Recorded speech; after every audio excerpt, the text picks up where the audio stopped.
तरावी के टाइम को लेकर 2-4 सवाल थे मुख्तलिफ कि तरावी आधी रात के बाद पढ़ सकते हैं, 12 बजे से पहले पढ़ें, बाद में पढ़ें, ईशा से पहले अगर तरावी पढ़ें वगैरह वगैरह।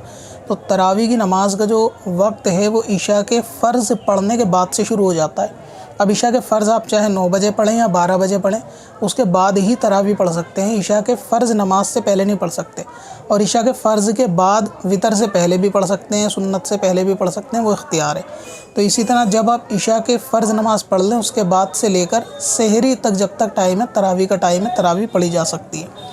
तो अब ये है कि आप पूरी ईशा पढ़ लें, वितर के साथ सारी ईशा पढ़ लें, और रात में फिर तरावी पढ़ना चाहें, जैसे ख़वातीन है कि सहरी में पढ़ना चाहें 2 बजे 3 बजे, तो वो भी इख्तियार है, तरावी पढ़ी जा सकती है। तो रात टाइम इसका पूरी रात है, बस ईशा के फ़र्ज़ अदा हो गए हों उसके बाद कभी भी पढ़ सकते हैं, इसमें कोई हर्ज नहीं है। विजिट करें qazacalculator.smswarsi.com पर और इस कैलकुलेटर से अपनी तमाम क़ज़ा नमाज़ों का हिसाब मिनटों में करें और डाउनलोड भी करें।